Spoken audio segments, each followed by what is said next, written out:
Saudara, ketika saya berdoa Tuhan mempersiapkan firman pagi hari ini, saya mendapat sebuah topik yang begitu relevan menurut saya hari-hari ini. Dan ini yang terjadi. Saya berdoa supaya firman ini yang menjamah kehidupan saya. Sebelum saya mengkhotbahkan firman ini, percayalah saya sudah dijamah Tuhan. Dan saya sudah bertobat dan saya sudah berkata bahwa Tuhan, aku mau lebih lagi dengan Tuhan.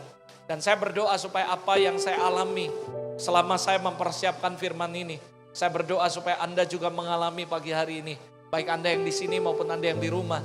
Saya berdoa buka hati, jangan keraskan hatimu. Kalau Tuhan sedang berbicara, mungkin mengingatkan kita, menegur kita. Yuk kita responi dengan baik. Amin, saudara.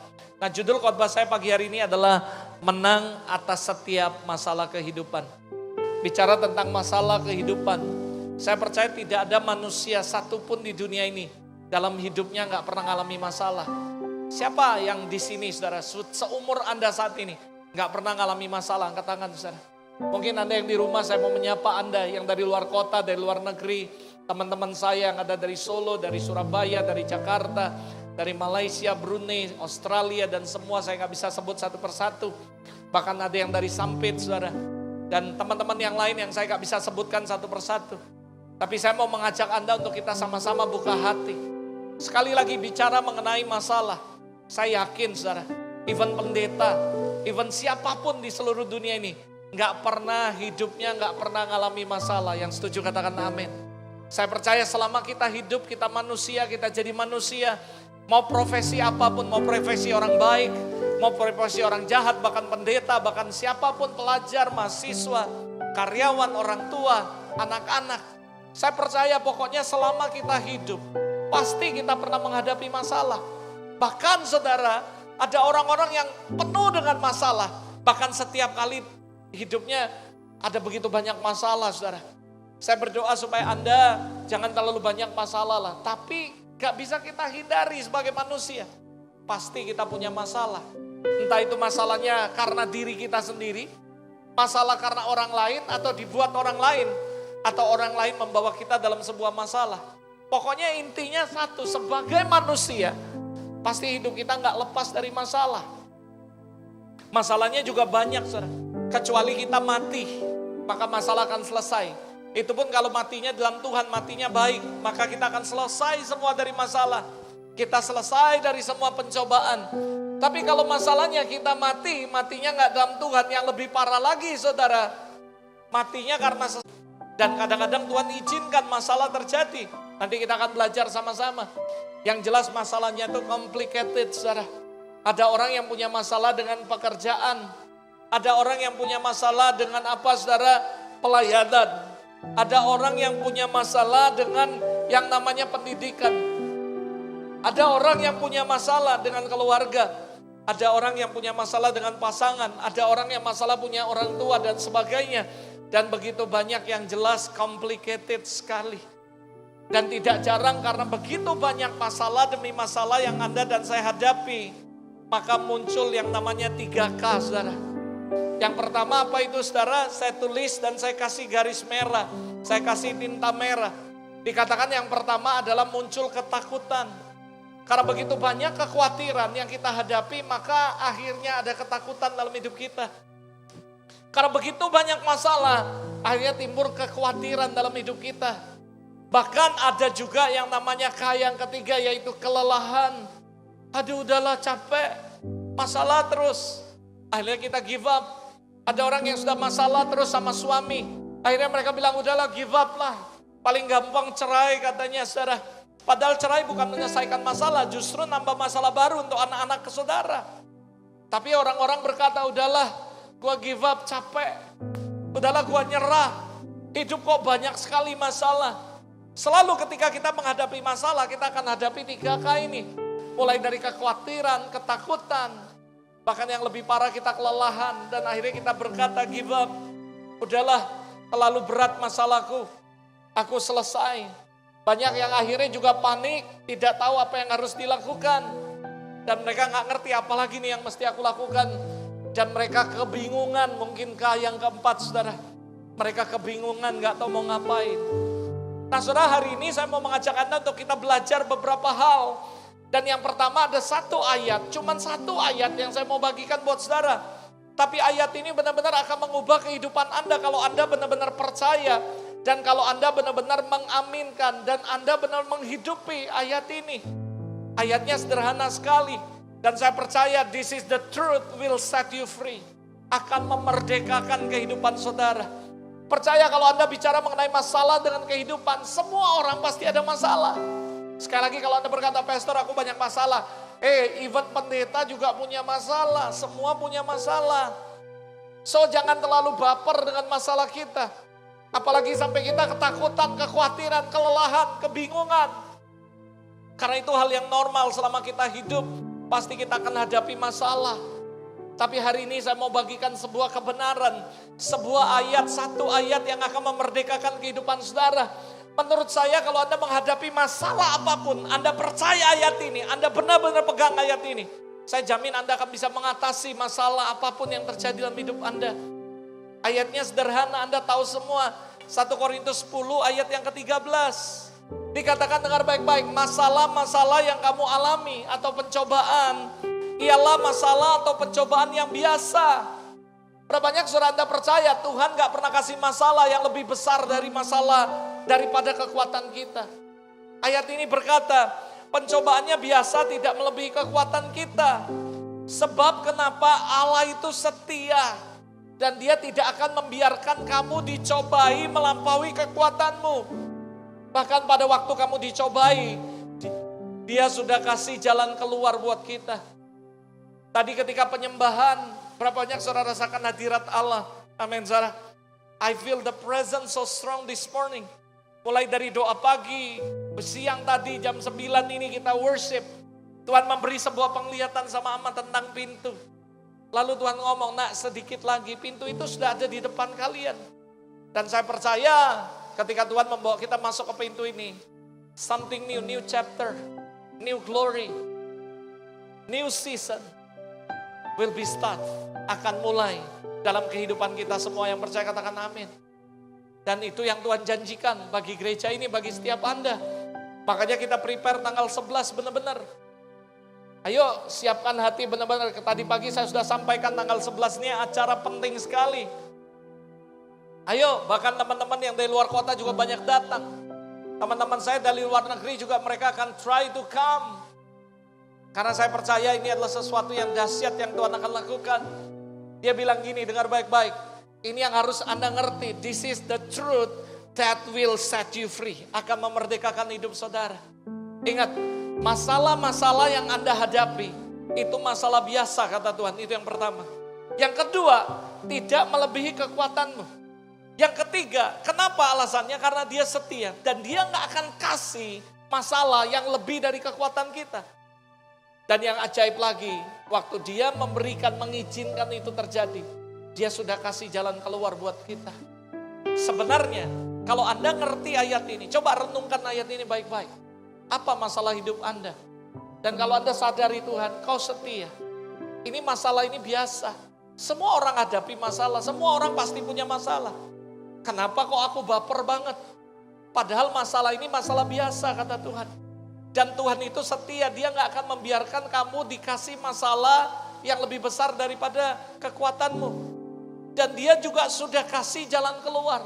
Kalau Anda ngerti ayat ini, Anda percaya ayat ini, harusnya masalah apapun yang Anda hadapi, Anda gak akan malah, Anda gak akan give up, Anda gak akan ketakutan, Anda gak akan kebingungan. Pastor Robert punya masalah gak? Punya. Gereja ini punya masalah gak? Punya. Saudara 2 tahun saudara kita terus berdoa gimana caranya supaya gereja ini survive. Ada banyak orang yang menghina kita. Bahkan ada yang ngomongi kita jelas-jelasan. Dia bilang ngomongin Pastor Robert.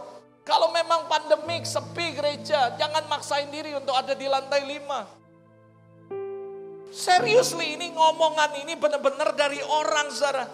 Ngomongi gereja kita. Gedung segede itu. Berapa sih jemaatnya? Loh mereka gak tahu Tuhan siapkan gedung ini untuk kita bukan cuma beribadah tapi running the conference. Anda kan tahu kalau conference tempat ini gak muat saudara. Kita bersyukur bahwa Tuhan percayakan gereja kita untuk running international conference. Tapi dengan mudah orang-orang ngomong. Lalu apa yang kami lakukan? Kami gak marah, we bless them. Mereka nggak ngerti apa yang mereka lakukan. Saya ngomong, Tuhan gak apa-apa. Tapi Tuhan buktikan, pandemi selesai 2 tahun lebih, ini masuk tahun keempat, saudara. Gereja kita tetap ada di sini. Kita nggak punya utang, kita bayar semua sewa kita. Karena Tuhan baik, saudara. Ada amin, saudara. Gimana pun caranya kita bisa survive. Bahkan setiap ibadah kita ada makan-makan bersama-sama, saudara. Orang ngomong resesi, orang ngomong krisis. Tapi kita pesta terus, ada amin, saudara.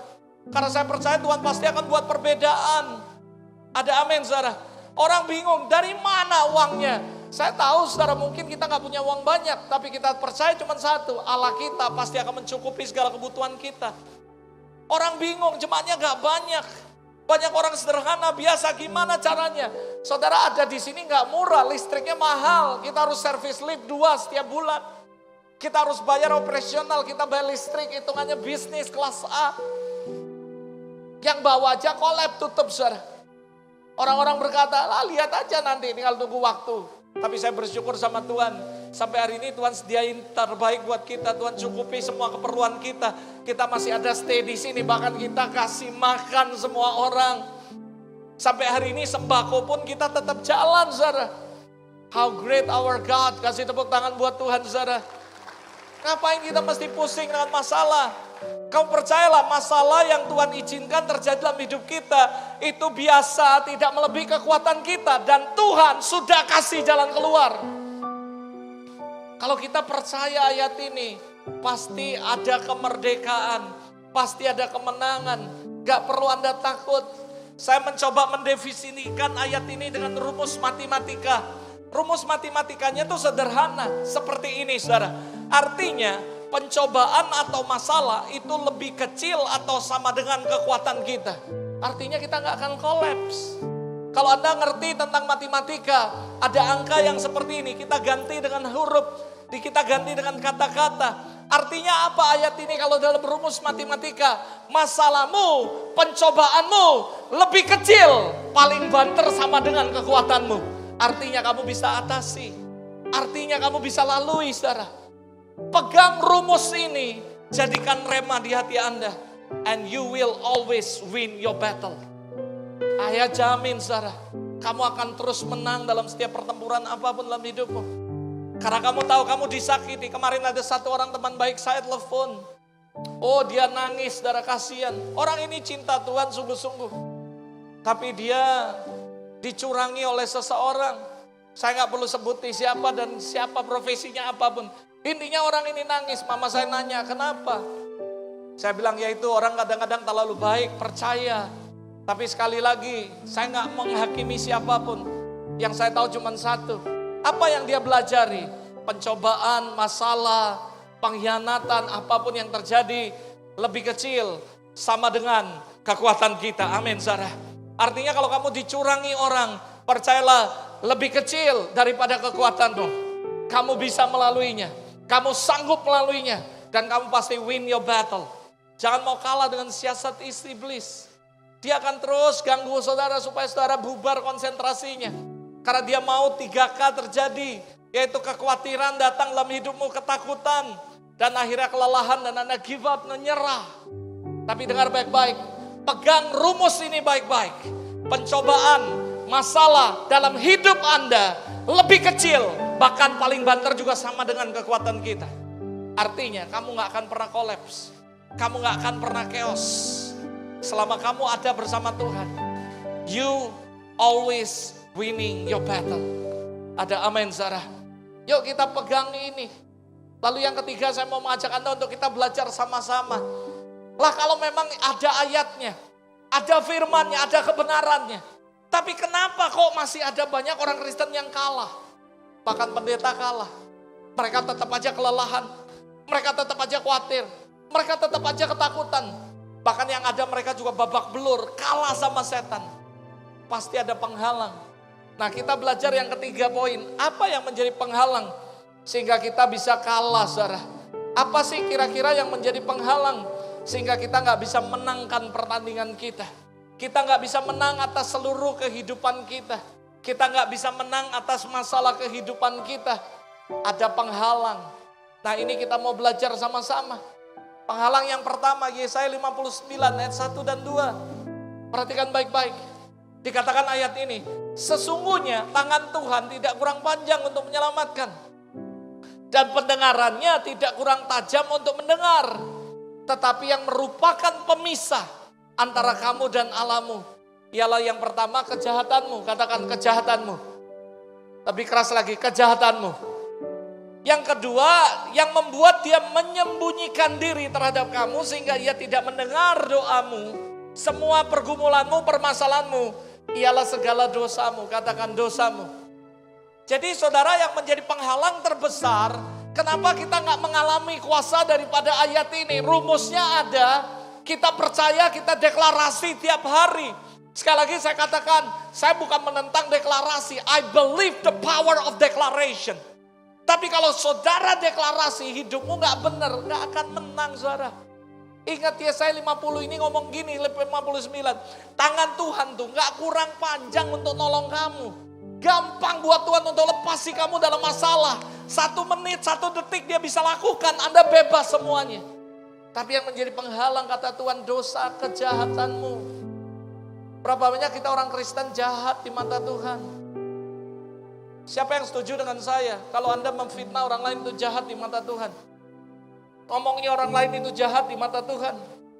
Fitnah hidup orang jahat. Kalau saya bilang sama orang, Pit, kamu tau gak Nob tuh gini Pit, padahal dia gak, itu jahat di mata Tuhan saudara.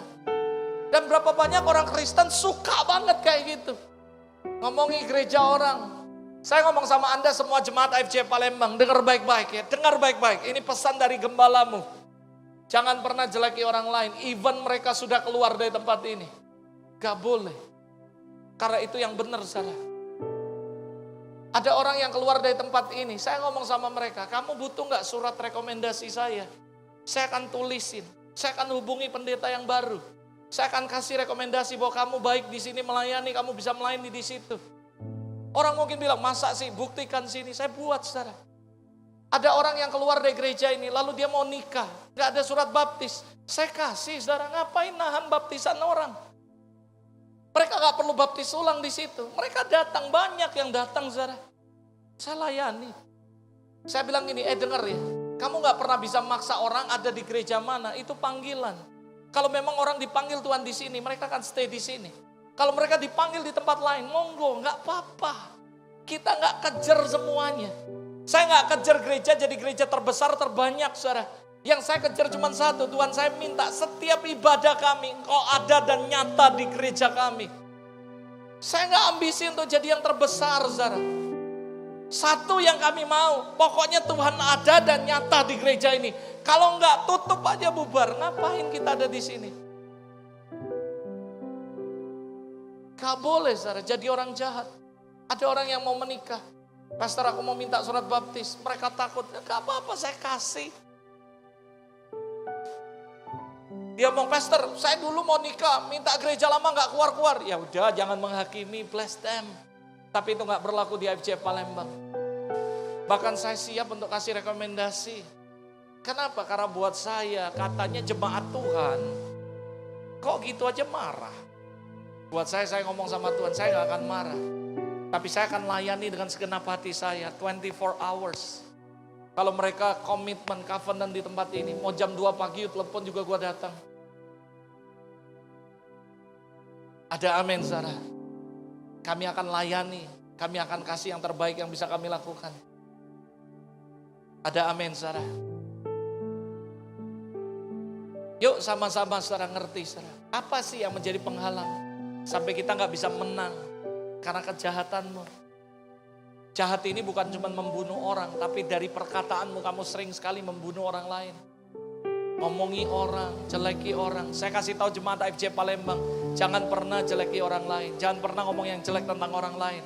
Ngaca bagaimana diri kita. Apakah kita udah lebih baik dari orang lain sampai kita berani ngomongi orang lain?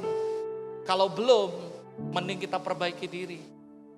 Saya banyak disakiti orang, saya banyak dihianati orang, saya banyak dilakukan ini. Tapi saya berkata, Tuhan ampuni mereka. Mereka gak tahu apa yang mereka katakan. Bless them and bless them and bless them. Makanya saya ngomong sama Anda sebelum saya khotbahkan Anda, saya bertobat sama Tuhan. Nanti poin yang terakhir ngeri, saudara, saya akan buka terang-terangan sama saudara. Dan saya menghimbau saudara jangan keraskan hati, tapi bertobat sama-sama. Karena Yoel pasal 2 ngingati kita seruan untuk bertobat. Maka habis itu Tuhan akan kasih gandum, minyak dan anggur yang baru dalam kehidupan kita. 2023 ada banyak tantangan. Tapi saya gak ngomong susah. Sekalipun susah saya gak takut. Karena saya percaya as long if you with God, you can always winning your battle. Saya cuma mengencourage Anda, gak usah takut, gak usah khawatir. 2023 hadapi bersama dengan Tuhan. Karena saya tahu Tuhan pasti buat perbedaan selama gak ada kejahatan dan dosa dalam hidupmu. Tangan Tuhan gak kurang panjang untuk nolong saudara. Telinganya gak kurang lebar untuk dengeri seruanmu, masalahmu, pencobaanmu. Dia pasti akan menolong saudara. Tapi jangan ada pemisah. Yesaya 59 ngajari kita, pemisahnya cuma 2, kejahatan kita dan dosa kita. Kalau Anda berani pastikan bahwa tidak ada kejahatan di mata Tuhan, tidak berbuat sesuatu yang jahat, dan Anda menghindari dosa, saya percaya mau 2023 resesi model apapun, saya nggak mau ngomong tentang resesi. Karena saya nggak mau ngomong tentang begitu besar masalah yang akan dihadapi. Karena saya akan lebih banyak ngomong bahwa kita punya Tuhan yang lebih besar dari semua masalah yang akan kita hadapi tahun depan. Ada amin saudara. Saya nggak peduli mau masalah sebesar apapun. Oh sombong, enggak. Tapi saya mau buktikan bahwa kita punya Tuhan yang lebih besar dari semua resesi apapun. Dari zaman dulu juga resesi. Tapi Tuhan membuat perbedaan selalu kepada orang yang takut akan Tuhan. Ingat ayat ini, tangan Tuhan gak kurang panjang untuk nolong Anda. Dia bisa nolong Anda. Dia tahu pergumulanmu, dia tahu masalahmu, dia pasti akan tolong. Dan telinganya gak kurang lebar untuk dengerin seruan doamu. Asal pastikan gak ada kejahatan di mata Tuhan. Pastikan gak ada dosa, maka tidak akan ada pemisah. Daud berkata, kalau Allah di pihakku siapa lawanku? Dia gak lihat Goliatnya. Dia ngomong, kamu mendatangi aku dengan pedang, aku datang kepadamu dengan nama Tuhan. Karena dia tahu sekalipun seluruh pasukan Israel yang hebat terintimidasi takut dengan Goliat, Daud percaya kalau bersama Tuhan, dia akan mengalahkan semua raksasa. Tahun 2023 banyak raksasa, saya katakan kita ditakdirkan untuk mengalahkan raksasa. Jangan takut dengan raksasa. As long if you with God, sekalipun cuma dengan umban batu yang sederhana, senjata yang sederhana, kamu bisa mengalahkan dunia. Tadi Pastor David nyanyi tentang my worship, my weapon adalah worship, penyembahan kita. Dan saya percaya saudara, Tuhan sudah kasih kekuatan, senjata yang terbaik. Perhatikan saudara, selama tidak ada kejahatan, selama tidak ada dosa, enggak ada penghalang untuk Tuhan menolong kita dan mendengar kita saudara. Belajar dari kehidupan Imam Eli, Hofni dan Pinehas. Ini adalah kekalahan yang terbesar yang dialami oleh bangsa Israel. Mereka kalah dan tabut Allah dirampas oleh musuh. Sampai anak mereka atau cucu daripada Imam Eli dikasih nama Ikabod. Itu adalah masa yang tersuram bangsa Israel mengalami kekalahan.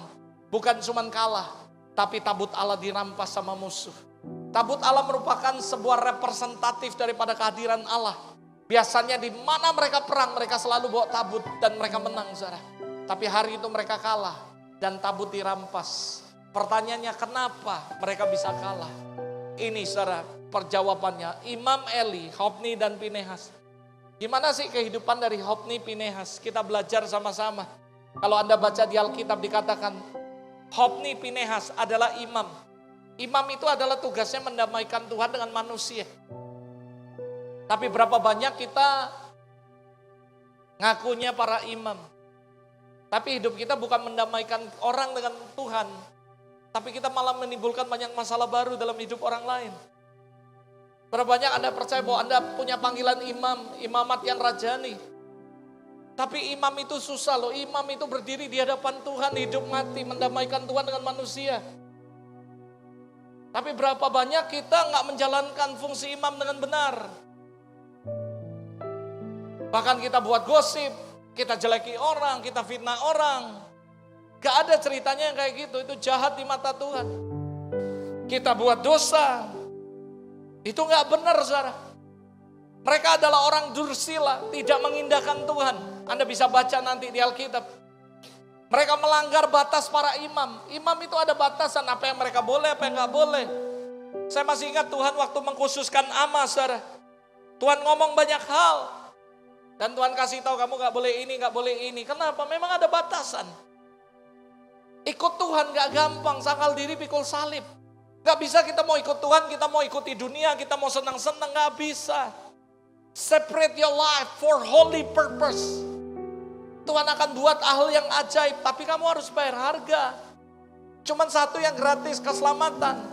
Itu pun harus dijaga, kalau gak jaga hilang, saudara. Harus dikerjakan dengan sungguh-sungguh. Buat kemuliaan, bayar harganya mahal, saudara. Lalu mereka mengancam akan melakukan kekerasan. Mereka memandang rendah korban untuk Tuhan. Mereka gak menghormati Tuhan. Mereka melakukan dosa perzinahan dengan perempuan yang melayani di depan pintu kemah pertemuan. Mengerikan. Seorang imam bahkan berzina, saudara. Mana boleh kayak gitu. Saudara tahu imam itu kudus. Dan harus kudus. Kalau gak kudus mati, saudara, zaman dulu. Mereka masuk ke dalam tata Allah. Mereka masuk dalam ruang Maha Kudus. Mereka dirantai, ada bel. Kekering bunyi. Kalau gak bunyi lagi mati. Ketika mereka menghadap Tuhan, mereka gak kudus, kemuliaan Tuhan datang, mati, saudara. Tapi berapa banyak kita mengaku para imam, kita gak menjaga kekudusan hidup kita. Hidupnya ngawur, perzinahan, percabulan. Gimana Tuhan mau dengar doa kita? Gampang ngomong, aku doain kamu. Lah kamu mendoakan orang lain, hidup kamu aja gak bener. Gimana mau doain orang lain? Halo? Dengar, tangan Tuhan gak kurang panjang untuk nolong masalahmu, keluargamu, keuanganmu. Tapi yang menjadi penghalang adalah kejahatanmu dan dosamu. Saya berharap saudara hari ini Anda benar-benar buka hati, rendahkan diri dan berkata, Tuhan, I wanna change. Aku mau repent, aku mau bertobat. Kalau hari ini masalahmu gak pernah selesai, pergumulanmu, pencobaan yang kamu alami gak pernah kelar-kelar. Jangan-jangan ada banyak kejahatan yang kamu lakukan di hadapan Tuhan. Jahat di mata Tuhan. Jangan-jangan masih ada dosa yang kau lakukan. Mereka tidak mengikuti apa yang menjadi ketetapan dan peraturan yang telah dibuat Tuhan, baik untuk para imam ataupun peraturan yang ada di bait Allah. Mereka gak boleh sembarang, saudara. Berapa banyak Anda yang udah masuk lebih dalam gereja ini tahu, gak sembarang bisa berdiri di sini. Bahkan ada banyak orang yang aku nyerah deh gak melayani. Kenapa? Ditanya simple, cuman Bible-nya bolong. Lalu istri saya ngomong, gimana? Saya bilang, ya udah. Kalau yang dasar, yang sederhana aja mereka gak bisa dipercaya, gimana mau yang lebih? Dengar, Alkitab yang Anda buat untuk laporan itu bukan cuma untuk syarat untuk melayani, tapi itu adalah kewajiban yang harus Anda lakukan untuk Tuhan. Karena kalau kamu gak baca Alkitab, mati hidupmu. Manusia hidup bukan cuma dari roti, tapi firman. Gimana rohanimu bisa bangun, bisa bangkit kalau kamu aja gak makan? Coba sekali-sekali gak usah makan 2 hari 3 hari. Lemes, saudara. Tapi Anda membiarkan rohmu lemas. Saya kasih tahu, ayo dengan rendah hati semua bertobat. Merhenti pelayanan, nyerah, give up. Bukan karena penganiayaan, cuman karena gak buat laporan. Aduh, saya bilang, terlalu standarnya rendah sekali, saudara. Maaf ya. Maaf nih, jangan tersinggung nih. Kalau kamu gak bisa menyelesaikan yang basic, dengar, kita orang Kristen dari dulu sekolah minggu sudah ngomong, baca kitab suci, doa tiap hari, baca kitab suci, doa tiap hari. Baca kitab suci, doa tiap hari kalau mau tumbuh. Ngakunya, aku gak bertumbuh di gereja ini, ditanya baca Alkitab enggak? Ya pastilah, kamu mau ke gereja manapun gak akan bertumbuh kalau gak baca Alkitab setiap hari di rumah. Mau kamu digembalakan oleh pendeta internasional sekalipun, kamu gak doa, gak baca Alkitab, percaya kata saya, gak akan bertumbuh. Tapi saudara percaya gak, dari bayi, gak usah ngapa-ngapain, cuman minum, makan, tiba-tiba gede aja. Kenapa saudara? Karena makan dan minum. Kita orang Kristen, Alkitab dan doa, itu gak boleh lepas dalam hidup kita. Kalau itu aja 2 yang sangat dasar, kamu gak bisa dipercaya, gimana Tuhan mau percayakan kemuliaan dan harta yang sebenarnya dalam hidup saudara. Think about it.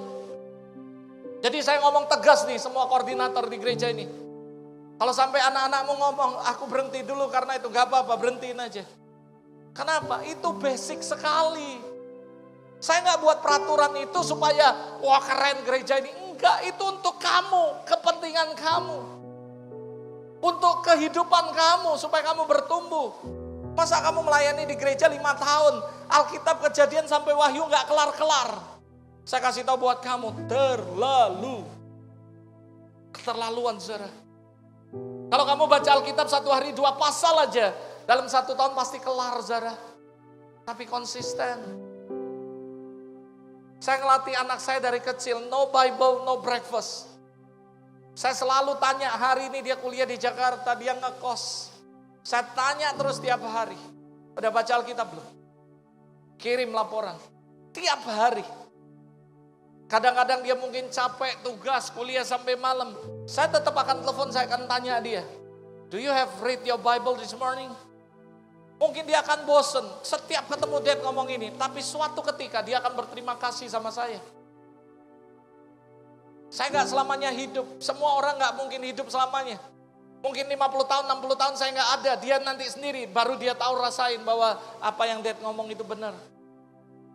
Saya ngomong untuk masa depan kamu, kalau kamu gak baca Alkitab doa tiap hari, gimana mau bertumbuh? Gimana mau menghadapi masalah yang penuh dengan tantangan ini? Gimana mau menghadapi hidup yang penuh dengan challenging? Kamu gak akan menang. Karena ingat firman Tuhan itu penting, saudara. Gak mau ngikuti peraturan. Sekali lagi ya, saya banyak dengar, oh grup PW, grup penari. Kenapa gak nari lagi? Bolong Bible study. Ya bolong, ya perbaiki. Aduh terlalu banyak, susah, ketinggalannya banyak. Ya kejar. Kalau yang itu aja kita gak setia. Lalu kita expect, Tuhan do miracle. Buat terobosan. Malaikat ngomong, pret. Kamu gak setia dengan para kecil. Expect-nya Tuhan buat mujizat dalam hidup kita. Dapat supranatural, dapat ini. Tapi kita basic aja kita gagal. Dan ini yang dilakukan, mereka gak mau nurut ketetapan peraturan imam. Mereka hidup semaunya mereka. Kalau kamu mau jadi imam, hidupmu gak bisa sama dengan manusia biasa. Harus standar imam. Tapi Hofni dan Pinehas gak mau. Standar imam ngeri, saudara. Ngeri banget. Lalu yang berikutnya, setelah ditegur oleh ayahnya, Imam Eli, imam besar, tetap gak mau bertobat, gak mau berubah bebal, dan terus-menerus mengulangi kesalahannya. Lalu saya pelajari yang berikutnya kehidupan Imam Eli. Gimana dengan pendetanya? Ini mungkin pendeta, nah ini senior pastornya, gembalanya. Ini imam besarnya, namanya Imam Eli, bapaknya juga. Dan waktu saya pelajari, Imam Eli adalah imam besar di zaman itu, ayah kandung dari Hofni dan Pinehas. Tapi dia gak berani menegur anaknya dengan keras ketika mereka berbuat kesalahan yang sangat parah bahkan berulang-ulang. Ini bukan contoh bapak yang baik. Saudara, kalau saya sebagai gembala, Anda menganggap saya sebagai bapak, saya tegur saudara dengan keras. Karena saya mengasihi saudara. Saya mau Anda berubah. Saya mau Anda mengalami Tuhan secara nyata. Saya gak mau seperti Imam Eli. Tapi ternyata setelah saya pelajari, kenapa Imam Eli gak berani negur keras? Karena Imam Eli juga melakukan kesalahan yang hampir sama, tercatat di ayat itu, saudara. Ternyata kenapa Imam Eli gak berani? Karena dia juga sami mawon, sama aja buat dosa yang sama. Dulu ada satu orang, saudara, saya nasihati dengan sangat baik, sangat lembut sebagai ayah.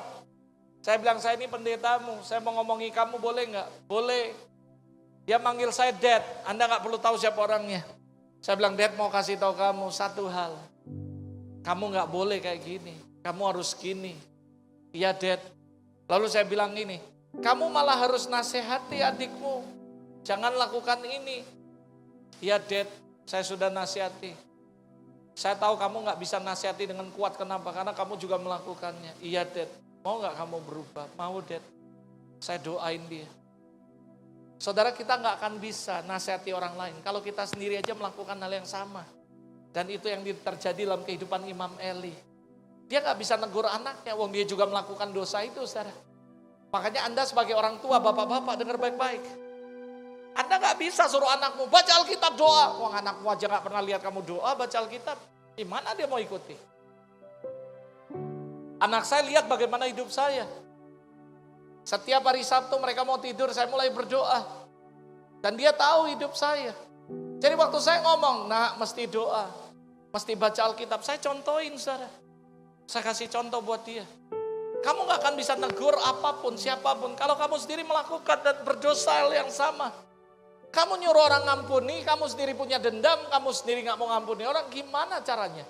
Setan akan ketawa saudara.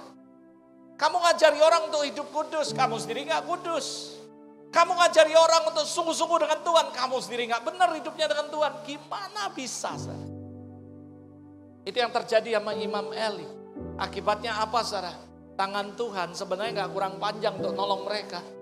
Telinga Tuhan sebenarnya gak kurang lebar untuk nolong mereka. Tangan Tuhan gak kurang panjang. Tapi ada pemisah, yaitu kejahatan di mata Tuhan. Mereka melakukan hal yang jahat. Dan mereka berdosa di hadapan Tuhan. Akhirnya waktu perang, Hofni Pinehas mati. Imam Eli mati. Dan akhirnya anaknya lahir. Dan dikasih nama Ikabod. Karena kemuliaan Allah hilang dari kehidupan bangsa Israel.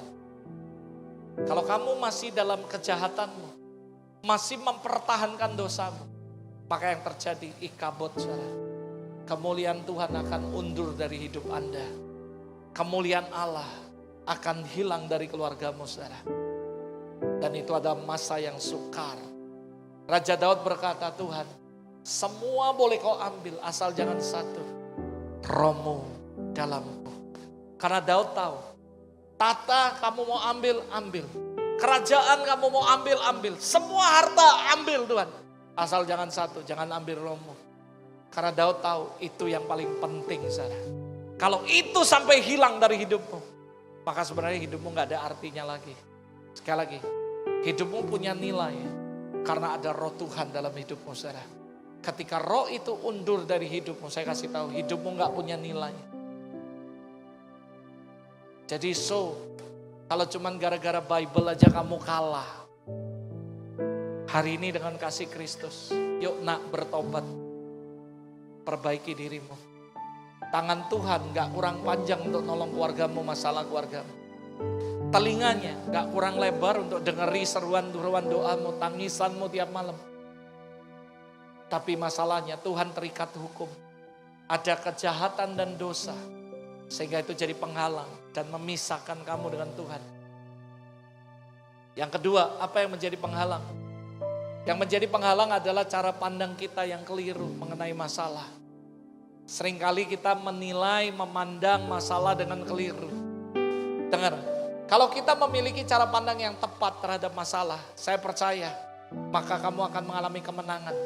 Tetapi sebaliknya, kalau cara pandang kita keliru akan masalah, maka kita akan mengalami kekalahan saudara.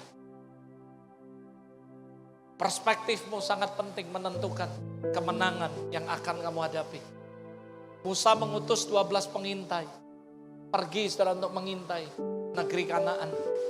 Majority 10 orang ngomong, kita ini belalang, mereka raksasa, kita akan dicaplok, kita mati. Masalahnya gede sekali di situ, tantangannya besar. Pasti kita mati, cara pandangnya salah. Dia melihat masalahnya dan dibandingkan dengan kita. Dengar, selama kamu menilai masalah yang kamu hadapi dan kamu bandingkan dengan dirimu, kamu pasti akan kecil. Ngapain? Jangan pernah bandingkan masalah dengan dirimu, tapi bandingkan masalah yang besar apapun yang kamu sedang hadapi. Bandingkan dengan Tuhan yang ada di dalam kamu, yang lebih besar dari semua masalah itu, saudara. Maka kamu akan menang, saudara. Cara pandang menentukan. Sekali lagi, kalau kamu membandingkan semua masalah yang kamu hadapi dengan dirimu, dengan kekuatanmu, kamu akan perspektifnya negatif. Kamu akan merasa kalah, gua gak bisa, gua gak sanggup. Seumur hidup gua gak pernah mengalami masalah seperti ini. Ada orang datang ke rumah saya ngomong, aku gak pernah mengalami seberat ini. Karena perspektifnya salah. Tapi harusnya dia memandang masalah apapun yang gak pernah sekalipun aku alami. Itu biar aku punya pengalaman yang baru berjalan bersama Tuhan. Dan aku ada di dalam Kristus dan Kristus dalam aku. Roh yang di dalamku lebih besar dari semua masalah yang ada di dunia ini. You can always winning your battle. Kalau kamu punya perspektif ini, cara pandang seperti ini, kamu akan terus menang. Tapi kalau cara pandangmu salah, Saya kasih tahu kamu akan kalah. Dari 10 orang, cuman 2 dari 12 orang. 10 ngomong cara pandang yang salah. Tapi Kaleb ngomong, memang sih mereka raksasa. Tapi Tuhan sudah kasih kemenangan, kasih negeri itu buat kita. Dan Kaleb dan Joshua berkata, kita pasti bisa menang. Kita bisa mendudukinya. Kenapa? Karena Tuhan yang lebih besar dari semua pergumulan, dari semua masalah, dari semua proses, ada dan tinggal dalam kita, saudara. All things together with God. Semuanya, anything is possible. Kalau Anda berjalan bersama-sama Tuhan. Jangan jadi orang yang pesimis. Jadilah orang yang optimis, saudara. Belajar dari Rasul Yakobus. Dia punya perspektif yang beda tentang masalah, tentang pencobaan. Dan menurut saya ini aneh bin ajaib. Tapi saya belajar dari seorang rasul yang bernama Yakobus. Dia mencatat seperti ini. Ini perspektif, saudara. Dan dia bilang gini, dengar baik-baik. Yakobus pasal 1 ayat 2. Saudara-saudara, anggaplah sebagai suatu kebahagiaan apabila kamu jatuh dalam berbagai pencobaan. Menurut saya ini gak make sense, saudara. Kita ketika kena masalah yang begitu banyak bertubi-tubi, Yakobus ngajari, jangan baperan, anggaplah kebahagiaan. Gak masuk akal, saudara. Tapi ini perspektif. Kenapa? Karena dia gak menilai masalah menghancurkan kehidupan dia. Tapi dia menilai, ini perspektif, saudara. Dia bilang gini, saudara. Apa yang dia katakan? Sebab kamu tahu, katanya, ini perspektif, saudara. Bahwa ujian terhadap iman kita, gara-gara diproses, gara-gara masalah, gara-gara bertubi-tubi datang segala macam pergumulan, itu akan menghasilkan ketekunan. Akhirnya kita jadi tekun berdoa. Aduh, kita ada masalah berat nih, kita harus bergumul berdoa. Tanpa Anda sadari ujian itu menimbulkan ketekunan dalam hidupmu. Lalu dikatakan ketekunan, biarlah memperoleh buah yang matang. Supaya kamu menjadi komplit, utuh, sempurna, tanpa kekurangan apapun. Sebenarnya Yakobus menilai bahwa semua masalah yang kamu hadapi, kamu gak boleh baperan, gak boleh sedih, tapi happy. Kalau dapat duit happy wajar, dapat masalah happy, gila kata orang, saudara. Tapi Yakobus ngajari kita punya perspektif yang berbeda. Karena ujian terhadap imanmu, masalah yang kamu hadapi itu akan membentuk ketekunan. Sehingga kamu jadi komplit, utuh, sempurna sama Tuhan. Dan kamu gak akan kekurangan, saudara. Wow, what a great message yang diberikan oleh Rasul Yakobus. Buat saya ini perspektif yang luar biasa. Masalah datang, haleluya, bahagia. Memang gak mudah sih. Tapi ayo belajar perspektif. Yakobus 1 ayat 4 dibilang gini. Dan biarlah ketekunan memperoleh buah yang matang. Supaya kamu menjadi sempurna, utuh. Dalam bahasa Inggris dikatakan gini. So that you may be perfect and completely developed in your faith. Dan semuanya, tidak ada kelemahan. Sempurna, utuh, komplit. Completely developed. Kita tuh diperlengkapi oleh setiap masalah. Berapa banyak saudara yang percaya? Orang yang kuat, orang yang hebat, orang yang punya fighting spirit adalah orang yang sudah bertubi-tubi ngalami masalah dan dia punya banyak pengalaman. Amin, saudara. Tapi orang yang bego, saudara, dia gak pernah ngalami masalah, lalu begitu ngalami masalah bunuh diri. Kenapa? Dia gak punya pengalaman. Tapi orang yang banyak makan asam garam, itu jauh lebih tough, jauh lebih hebat. Dan dia bisa mengatasi semua. Kenapa? Itu yang Yakobus ngomong. Completely developed. Dalam iman, dalam semuanya kita tuh dilengkapi. Ketika kita ngalami masalah. Kita kalau gak pernah ngalami masalah, tiba-tiba anak step, bingung, mau diapain ini? Mama kita bilang, udah gak usah susah-susah, kayak gini caranya, kasih ini. Kenapa? Karena mereka udah pengalaman. Yang ngerti katakan amin. Anak kita demam, wah kita kelabakan, waduh ini gimana. Mama kita bilang, oh gampang, tenang, biasa gini aja, kasih gini, selesai. Kenapa, saudara? Karena mereka udah pengalaman, mereka komplit utuh. Kenapa? Completely developed, diperlengkapi.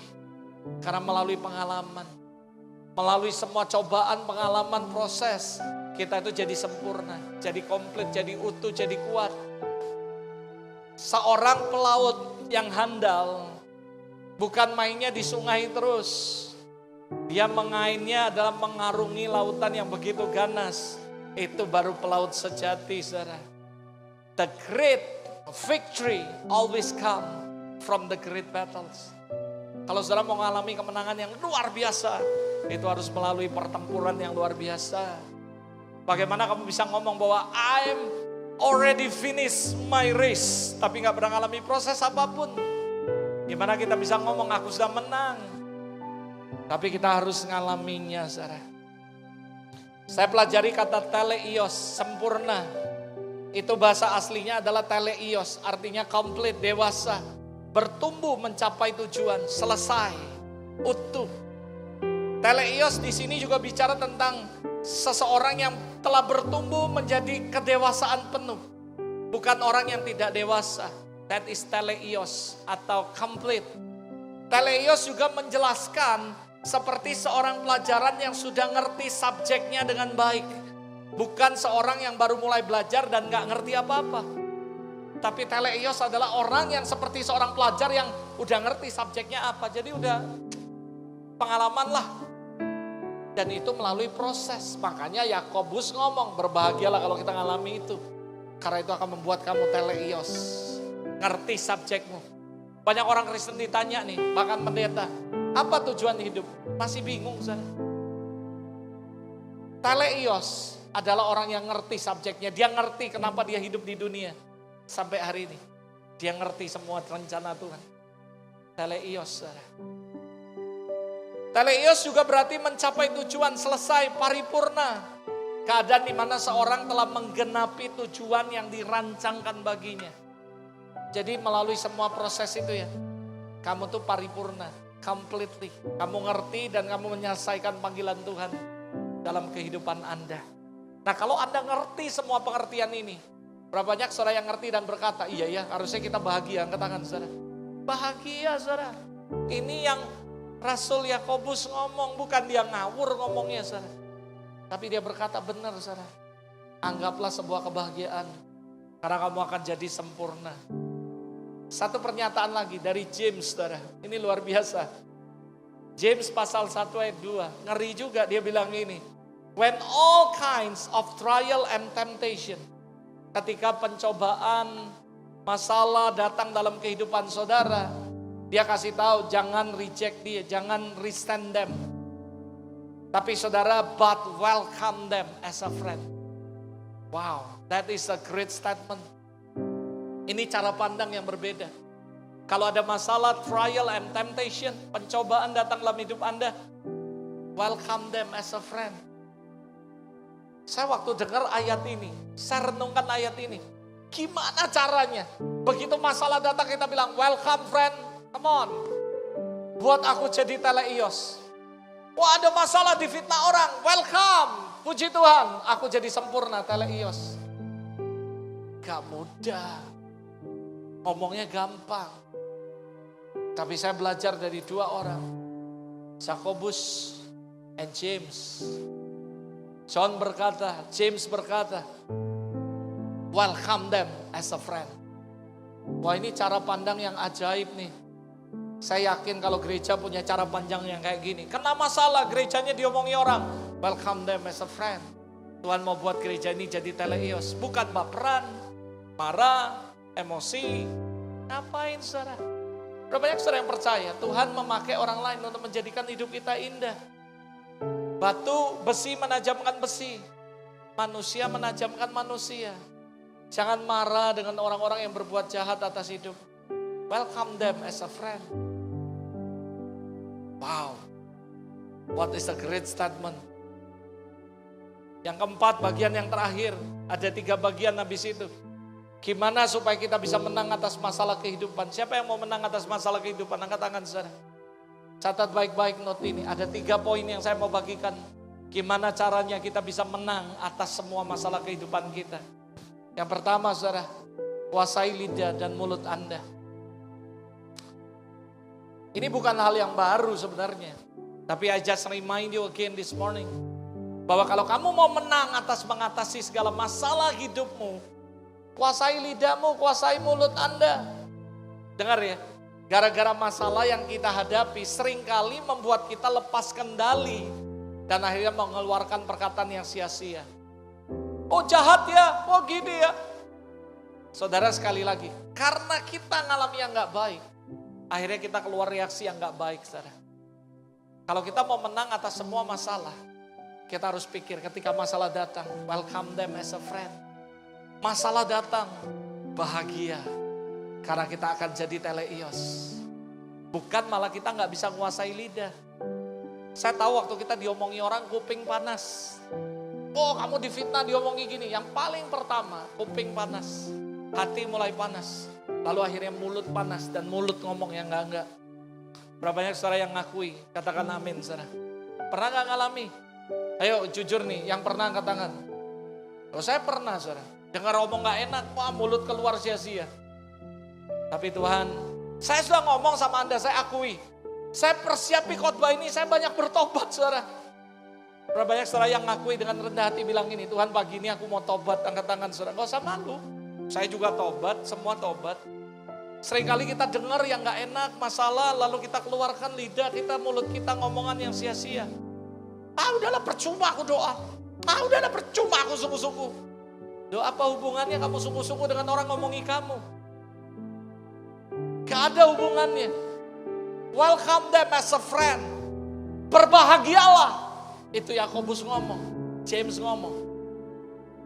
Jangan ucapan bibir kita akhirnya menggerutuk. Menyalahi orang lain. Nyalahi diri sendiri. Apalah aku ini memang aku ini. Waduh aku ini udah benar. Apalah. Orang itu ngomongin anak kita. Hei saudara jangan baper. Orang itu ngomongin istri kita. Ngomongin suami kita. Ngomongin keluarga kita. Dengar sekali lagi. Apapun reaksimu akan menentukan apa yang Tuhan akan buat dalam hidupmu. Welcome them as a friend. Berapa banyak orang di gereja, satu gereja tempat duduk sama nih. Tapi masih musuhan banyak. Aku gak suka karena dia suka ngomongin kita. Ngomongin keluarga kita. Dia duduk sana, aku duduk sini. Ketemu pun gak saling tegur saudara. Dan yang lebih parah lagi nyalain diri sendiri, nyalain orang lain. Yang paling parah saya berharap ini gak terjadi. Nyalain Tuhan. Oh Tuhan jahat ini. Mereka lebih jahat dari aku. Sorry ya, jangan pernah ngomong kayak gitu. Kenapa kamu gak bisa menang atas masalah kehidupan? Karena kamu gak bisa menguasai lidah dan mulut kamu. Ketika kamu mengalami masalah, reaksimu parah. Reaksimu benar-benar membuat dirimu semakin kalah. Sorry ya khotbahnya keras hari ini, keras banget. Saya yakin banyak yang tersinggung. Tapi saya gak peduli, ini khotbah yang benar saudara. Saya mau ngajari kamu yang benar. Even saya ngomong sama mama saya, tanya mama saya, khotbah ini buat kamu, saya bilang. Ingat gak Ma? Saya ngomong sama mama di dalam rumah kemarin. Kamu besok khotbah apa? Khotbahnya buat kamu. Loh serius saudara. Loh saya gak ngomongin orang lain, saya ngomongin diri kami, keluarga kami. Karena kami banyak disakiti orang, dihianati orang. Tapi Tuhan ajari kami. Responmu akan menentukan apa yang aku buat dalam hidup. Kamu harus menang. Kalau kamu mau menang mengatasi masalah kehidupan, bisa kuasai mulut, bisa kuasai lidahmu. Nah ini ngeri saudara. Terus saya jujur, saya ngomongnya ama. Khotbah ini buat kamu Ma, dengar baik-baik saya bilang. Mungkin Anda bilang kenapa? Ya namanya orang tua, gak melakukan salah. Yang salah siapa? Yang disalahin siapa? Bisa kecewa? Bisa. Tapi Tuhan ingati kita, welcome them as a friend. Berbahagia, karena itu teleios. Kadang-kadang kita pendeta ini kan serba salah. Orang ribut sama siapa, keluar pindah gereja. Pendetanya gak ngerti apa-apa. Yang ini ribut, lalu semuanya ribut. Padahal saudara sekali lagi saya ngomong, saya berkali-kali tegur orang. Kalau kamu ada masalah dengan orang gereja, jangan libatkan gereja. Itu personal, bukan gereja. Jangan sampai gereja ini memang gini, gereja ini ngomong gini. Saya paling kesel, saya ngomong dengar ya. Gereja, semua gereja termasuk gereja kita, gereja orang lain sempurna adanya. Karena gereja yang membangun adalah Tuhan. I will build my church. Kenapa gerejanya jelek? Karena ada kamu di dalamnya. Ada saya di dalamnya, jadi jelek gerejanya. Jangan pernah nyalain gereja, saya paling sebel sekali. Kalau ada ngomong gereja ini. Sama dengar kamu masalah dengan oknum bukan masalah dengan gereja. Gereja gak pernah buat masalah dan gereja gak pernah meng-create masalah. Yang meng-create masalah adalah orang-orang yang berjemaat di gereja itu. Yaitu kamu. Ada amin saudara. Perkataan adalah hal yang positif. Perkatakanlah hal-hal yang positif maksud saya. Karena ada kuasa di dalamnya. Kalau kita memperkatakan yang baik, maka yang baik akan terjadi dalam hidup kita. Kita ngomong yang jelek, maka yang jelek akan terjadi dalam hidup kita. Remember this, dengar baik-baik, Amsal 18 ayat 21. Hidup mati Anda tergantung lidahmu. Dengar, hidup mati Anda tergantung lidahmu. Dan siapa suka menggemakannya akan memakan buahnya. Saya lagi berdoa, Roh Kudus ajarin saya pelajaran yang bagus nih. Ini dengar baik-baik, catat ini pelajaran yang bagus. Roh Kudus bilang ini, nak kamu harus ngerti satu hal. Kebenaran yang aku mau ajarin sama kamu. Pertama, setan tidak bisa mengutuki hidup. Catat baik-baik, setan gak bisa ngutuki kita. Dengan cara apapun dia gak bisa ngutuki kita. Tetapi saudara, dengar baik-baik. Tetapi Anda harus ngerti satu hal saudara. Tetapi setan gak bisa ngutuk kehidupan Anda. Tetapi dia mengerti sekali bahwa life and death, hidup matimu ada di mulutmu. Dan tergantung mulutmu. Jadi apa yang dia lakukan? Dia memakai semua cara untuk pakai mulutmu untuk ngutuki dirimu sendiri. Dengar baik-baik. Ini Roh Kudus ajar saya. Nah, setan gak bisa ngutuk hidup kamu. Tapi setan tahu bahwa hidup matimu tergantung lidahmu dan perkataanmu. Jadi dia pakai cara apapun sampai kamu ngeluari kutuk untuk dirimu sendiri. Setan pakai cara apapun buat kita kesel lah, denger yang gak enak lah. Sampai akhirnya kita ngutuk diri kita sendiri. Kenapa ya aku gak sembuh-sembuh?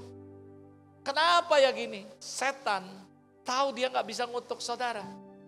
Dan dia tahu bahwa kamu berkuasa dalam perkataan.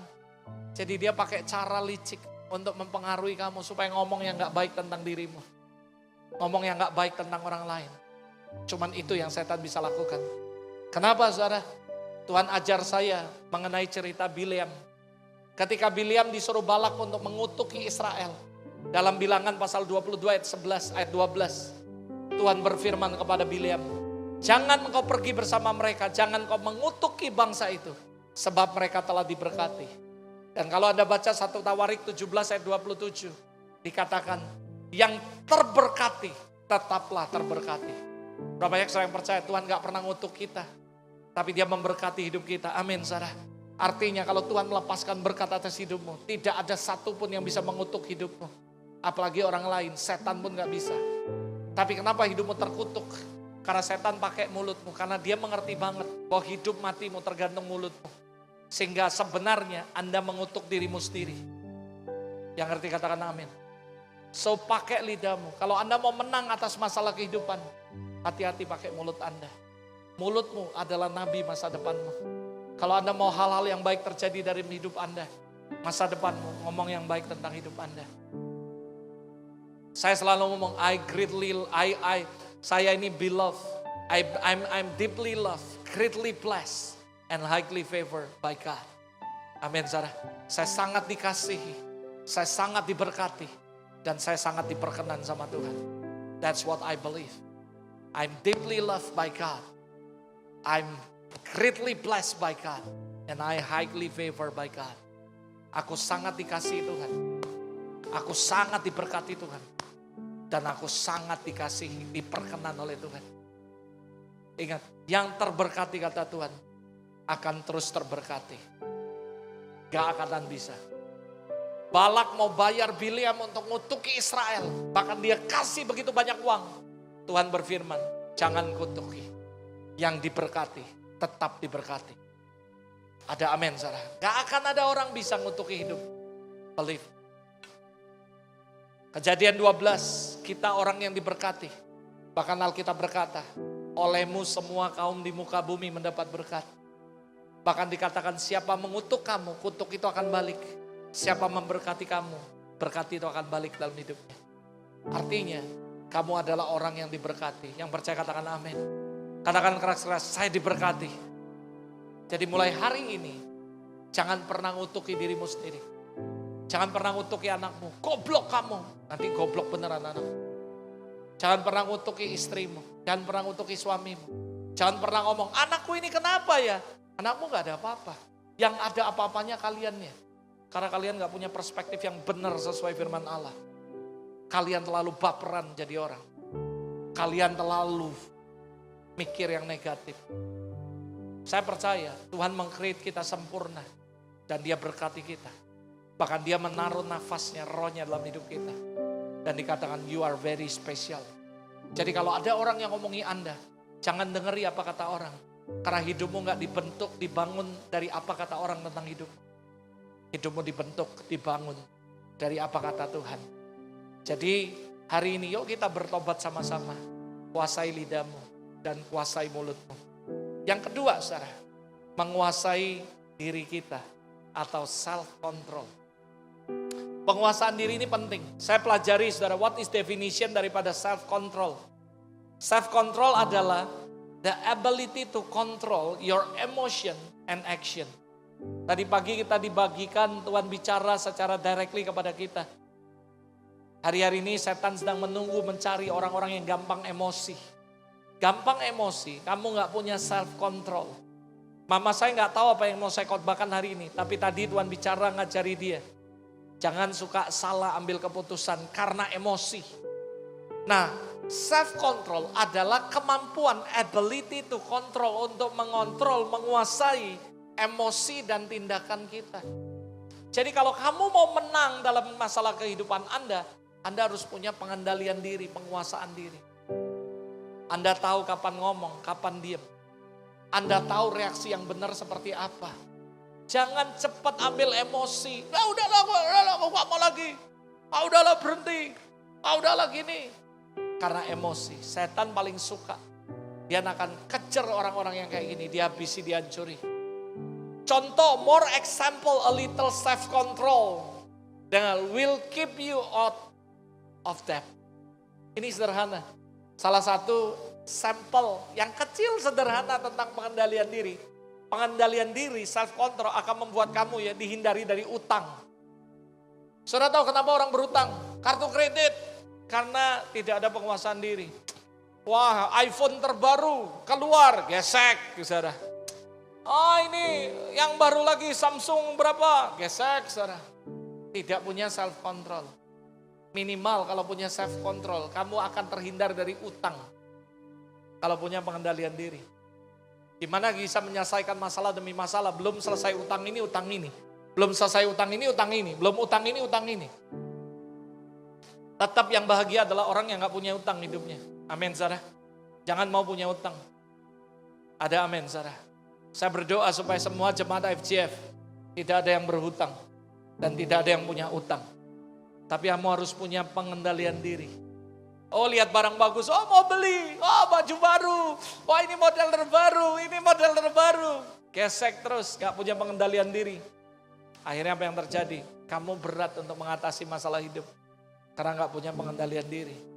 Penguasaan diri adalah salah satu buah roh. Dan ini penting sekali untuk Anda miliki. Sangat penting. Ada orang ngomongi kamu, kamu tetap punya pengendalian diri. Ada orang jelek-jelekin kamu, tetap punya pengendalian diri. Saya ngomong sama Tuhan, khotbah hari ini berat banget. Saya banyak ditegur sama Tuhan. Robert, hati-hati pakai mulutmu. Setan gak bisa ngutuk kamu. Tapi dia akan pakai cara untuk kamu ngutuki dirimu sendiri. Robert, self-control. Ketika kamu dengar hal yang gak baik tentang kamu, punya pengendalian diri. Karena kita gak punya pengendalian diri ini hubungannya dengan mulut. Akhirnya keceplosan lah ngomong yang gak baik. Saudara. Karena kita kesel. Siapa sih yang gak kesel kalau Anda sudah berbuat baik tapi orang ngomong jahat? Tetap kesel. Manusia, saya juga manusia. Tapi Tuhan ajari kita. Kalau kamu mau menang atas masalah kehidupan. Punya self-control yang baik. Pengendalian diri. Kamu dengar berita gak baik, orang jeleki mamamu. Pasti kita marah. Orang jeleki istrimu, pasti kita marah. Tapi Tuhan ajari kita self-control. Karena self-control akan membuat kita ngomong untuk mikir. Mikir untuk omong, terbalik sana. Mikir dulu baru ngomong, karena kita punya self-control. Yang gak punya self-control, ngomong dulu baru mikir. Benar gak omongan tadi? Ngerti saudara? Habis ngomong paling gampang, oh sorry aku gak bermaksud ngomong gitu. Ya untung kalau orang yang ngerti, kalau orang yang gak ngerti jadi musuh kamu selamanya. Makanya pengendalian diri penting, self control penting. Kalau kamu gak punya self control yang baik, akan berat untuk menghadapi hidup ke depan. Bisa jadi semua masalah kehidupan yang kamu alami, jangan nyalain Tuhan. Gak punya pengendalian diri. Mana Tuhan? Katanya janjimu, katanya turning point, katanya breakthrough. Breakthrough, mana? Gua gak ngalami. Self control. Karena seringkali masalah itu timbul bukan karena Tuhan, tapi karena akibat kesalahan yang kita lakukan sendiri. Akibat karena kita kurang hati-hati dalam melangkah dan mengambil keputusan.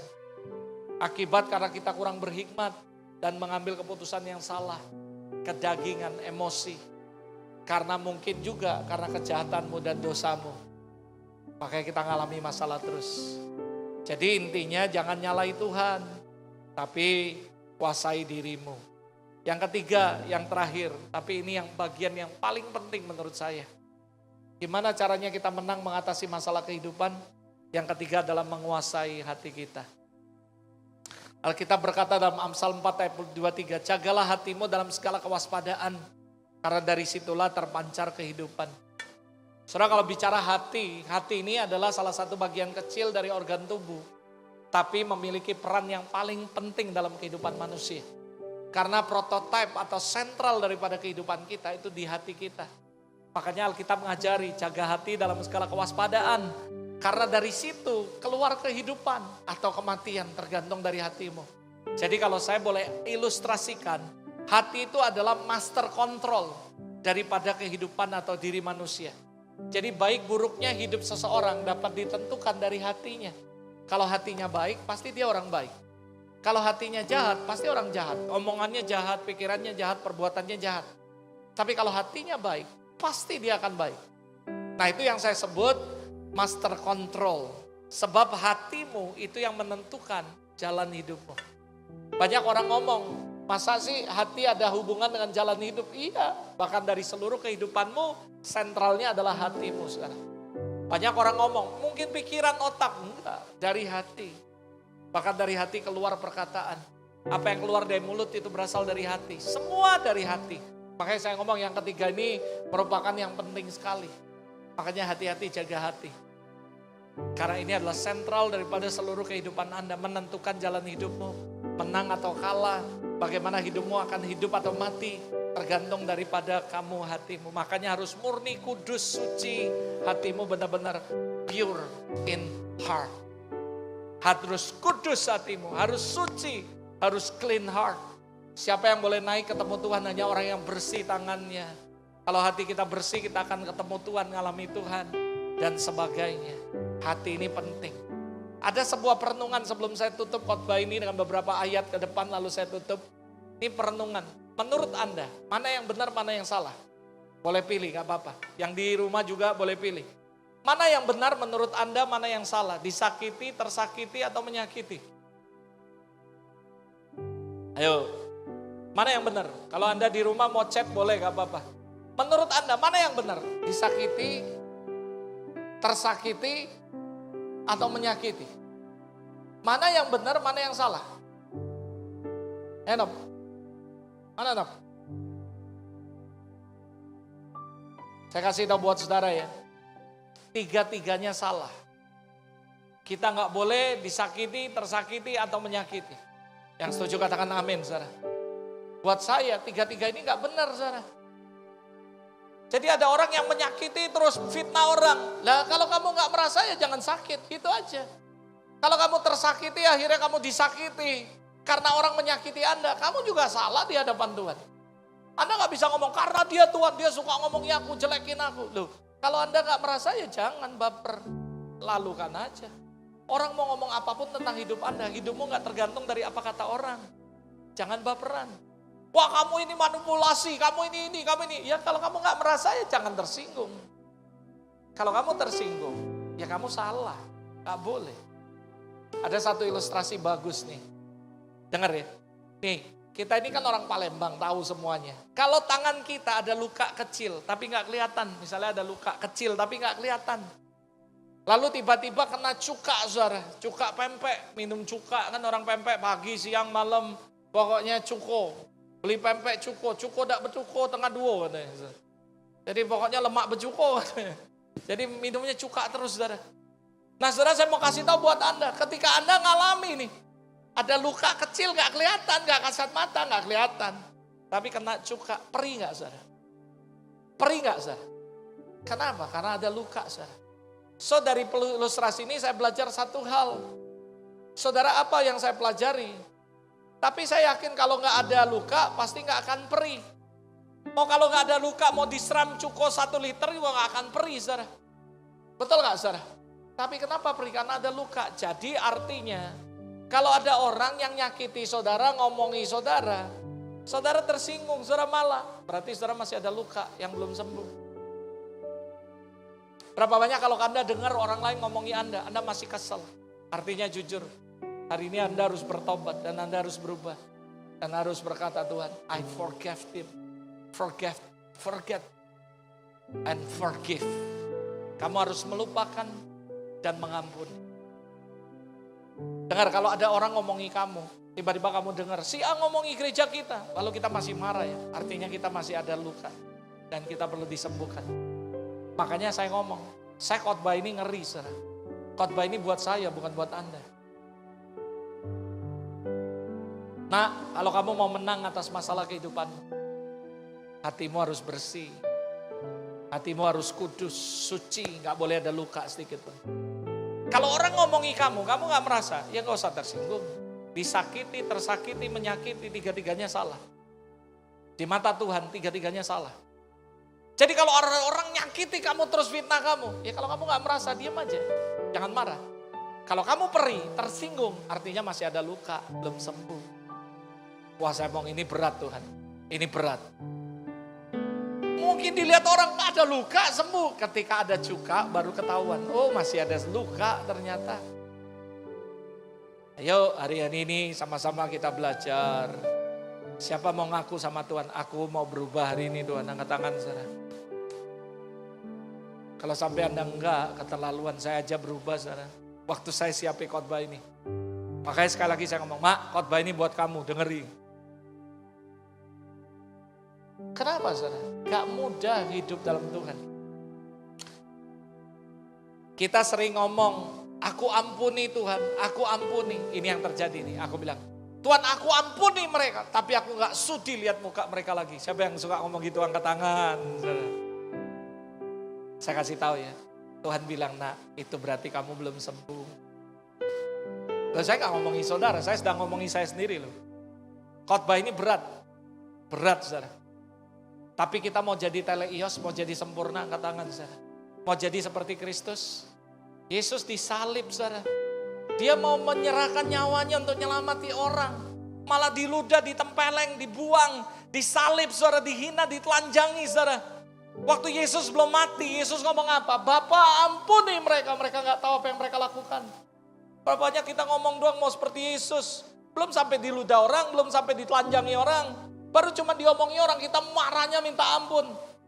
Lalu kita ngomong, Tuhan, aku ampuni mereka, tapi aku gak mau lihat muka mereka lagi. Nah, artinya belum ngampuni penuh. Mau gak seperti aku? Loh, saya gak ngomongin Anda, saya ngomongin saya. Jadi kalau saya ketemu orang-orang yang ngomongi saya, kalau saya masih tersinggung, berarti saya masih ada luka.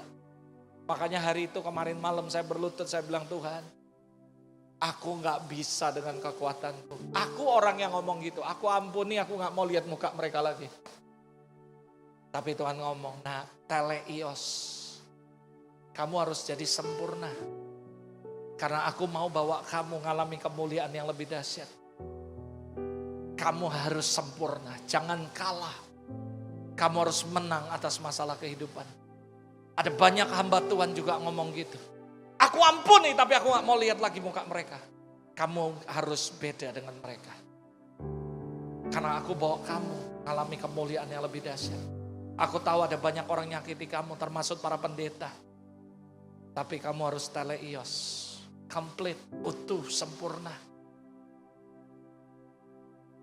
Lalu saya ngomong, Tuhan, kalau Tuhan izini saya ketemu di restoran dimanapun, mampukan aku. Saya tetap ngomong, saya gak mampu dengan kekuatan saya. Tapi bukan karena mereka kebagusan. Saya ngomong sama Tuhan. Tapi karena saya mau melakukan firman-Mu. Saya mau Tuhan, tapi mampukan saya. Jujur berat saya bilang. Tapi bukan karena mereka kebagusan, saya ngomong gitu. Tapi karena Engkau Tuhan yang mengatakan, I will do it for you. Because I love you so much. Gampang gak? Susah saudara. Coba kalau tiba-tiba mamamu dijelek-jeleki orang, kamu ketemu dengan orangnya. Gak gua gambar aja udah bagus kata Nap. Nap pakai jurus, ipacang takoci katanya saudara. Saya ngomong sama Anda gak mudah. Tapi siapa yang mau jadi teleios sempurna, utuh, komplit sama Tuhan. Makanya saya ngomong, Mak, khotbah ini buat kamu. Kenapa saudara? Gak mudah. Dihianati orang. Tapi saya ngomong sama Tuhan, Tuhan, because of you, mampukan aku Tuhan. Banyak orang yang keluar dari gereja ini beberapa, ya keluar-keluar aja gak ada yang marah. Tapi mereka keluar ngomongin jelek tentang gereja ini. Tapi Tuhan ngomong, kalau kamu ketemu mereka, gimana reaksi kamu? Paling gampang Tuhan jangan ketemui dengan saya. Tapi Tuhan bilang, gak boleh nak, kamu harus menang atas masalah kehidupan. Kamu harus teleios. Kamu harus sempurna, utuh, komplit. Makanya saya bilang susah khotbah ini hari ini saudara. Keras. Keras banget. Dan saya berlutut, saya berkata, I forget and forgive them. Dan kalaupun Tuhan mau saya ketemu dengan mereka, gak apa-apa Tuhan. Tapi mampukan saya. Karena apa? Karena Tuhan mau bersihkan semua luka kita. Dia mau sembuhkan kita. Saya sampai ngomong, Tuhan ini salah apa sih sama orang-orang ini? Lu datang aja ke gua ngomong, apa salah gua? Gak ada sebab, tapi Tuhan bilang, aku izinin semuanya. Tapi aku mau kamu teleios. Ingat khotbahmu, poin nomor 2. Cara pandang mesti berbeda. Welcome them as a friend. Berbahagialah kalau kamu masuk dalam berbagai pencobaan. Karena aku mau kamu teleios. Saya belajar seperti Yesus. Baru-baru ini saya mendengar sebuah khotbah dari seorang rabi Yahudi. Dia bilang gini, kamu tahu gak apa itu Bethlehem? Ini kan bentar lagi Natal, orang banyak bicara Bethlehem. Bethlehem itu Bethlehem. Saudara, Beth apa gitu. Pokoknya itu ada normally, ada angkanya. Dan angka daripada Bethlehem adalah 490. That is the number of completeness. Dan ini ada hubungannya. 490 itu connect to forgiveness. Connected to forgiveness. Tuhan bisa sebuti banyak angka. Tetapi waktu Petrus datang dan berkata, Tuhan kalau ada orang yang buat salah sama aku, berapa kali aku harus ngampuni? Saudara tahu Yesus jawab berapa? 7 kali 70. Berapa saudara? 490. That is the number of Bethlehem. Connected to forgiveness. Tuhan bisa sebuti banyak angka. Kenapa 7 kali 70? Bukankah dari Bethlehem lahir juru selamat dan mengampuni dosa umat manusia? Waktu saya dapat pengajaran ini saya bilang, wow, ternyata 490. The number of completeness, Bethlehem. 490. Dan Tuhan ngomong, kalau kamu mau sempurna, kamu harus ngampuni mereka. 7 kali 70. Jadi kalau kamu mau, sekalipun kamu sudah mengalami supranatural dengan baik-baik. Ini yang Tuhan ngomong sama saya. Kamu sudah khotbah, kamu sudah melayani semuanya dengan hebat. Kamu belum sempurna kalau kamu gak bisa mengampuni orang yang melakukan kesalahan terhadap kamu.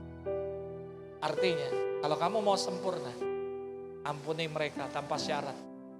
Seperti aku ngampuni kamu tanpa syarat. Siapa yang mau sempurna kayak Tuhan? Kamu harus ngampuni orang yang menyakiti hatimu. 2 ayat lalu saya tutup. Mohon maaf ini panjang, tapi ini penting sekali. Mazmur 73 ayat 1 bilang gini. Mazmur Asaf Sesungguhnya Allah itu baik bagi mereka yang tulus hatinya, bagi mereka yang bersih hatinya. Yang kedua, Ibrani 12 ayat 14. Berusahalah hidup damai dengan semua orang dan kejarlah kekudusan. Sebab tanpa itu tidak ada seorang pun akan melihat Tuhan. Apa hubungannya kekudusan, damai, dan semua ini? Saudara, saya mau kasih tahu, setan membalikkan dua ayat ini. Supaya kita nggak ngalami kebaikan Tuhan dan supaya kita nggak ngalami ketemu Tuhan. Yang dia lakukan adalah satu, mengotori hatimu dan membuat damai sejahtera hilang dari hidupmu. Menurut Anda, kalau Anda gabungkan dua ayat ini, jawab dengan jujur. Menurut Anda setan berhasil gak membuat kita gak ngalami kebaikan Tuhan dan tidak melihat Tuhan? Berhasil atau enggak? Berhasil, saudara. Dia ngotori hatimu. Ingat Mazmur 73 ngomong, Tuhan baik kepada orang yang bersih hatinya. Dan setan balikin. Dia melalui orang lain ngomongi, cemari hatimu, kotori hatimu supaya kamu gak ngalami the goodness of God. Kamu gak ngalami kebaikan Tuhan. Kamu dibuat gak damai hidupmu, diambil sukacita damai sejahteramu, digosipi, diceleki orang, sehingga kamu kehilangan damai. Alkitab ngomong kejarlah, hiduplah berdamai dengan semua orang. Malah kamu bermusuhan dengan orang, dan akhirnya kamu gak melihat Tuhan nyata dalam hidupmu. Setan berhasil buat gereja terpecah belah, sehingga gak ada Tuhan di gereja, karena gak ada damai dan mereka ribut terus. Alkitab mengajari kita, hiduplah berdamai dengan semua orang. Tuhan mau kita damai. Ingat, Yesus Raja Damai. Dia datang memberi damai. Kita ngomongnya anak Tuhan, tapi kita membawa perpecahan di gereja. Kita membawa perpecahan di mana-mana. Kita bukan anak Tuhan. Setan membalikkan kedua ayat ini. Supaya kamu yang pertama gak ngalami kebaikan Tuhan. Yang kedua, kamu gak lihat Tuhan nyata. Kalau kamu mau lihat Tuhan nyata, kamu mau lihat kebaikan Tuhan, kamu harus bersih hatimu. Kalau hidup kita damai, baru kita bisa hidup kudus. Ujung-ujungnya kita bisa melihat Tuhan. Kalau hati kita tidak bersih, tidak ada damai dalam hidup kita, dan ujungnya kita gak lihat Tuhan. Itu kaitan dua ayat itu. Kekudusan, damai, dan hati yang bersih. Kalau hati kita gak bersih, kita gak bisa hidup kudus, dan kita gak punya damai. Karena kita selalu dihantui rasa bersalah. Dan dua ayat ini, setan balikkan supaya kamu gak ngalami gak ngalami goodness of God. Kamu gak ngalami Tuhan nyata dalam hidupmu. Dia buat kacau semuanya. Dia buat kamu ribut satu sama lain, gak ada damai. Sehingga kamu gak bisa kejar kekudusan dan lihat Tuhan. Dia buat hatimu obrak-abrik, dia kotori hatimu. Supaya kamu gak ngalami kebaikan Tuhan. Karena Mazmur 73 bilang, Tuhan baik kepada orang yang bersih hatinya.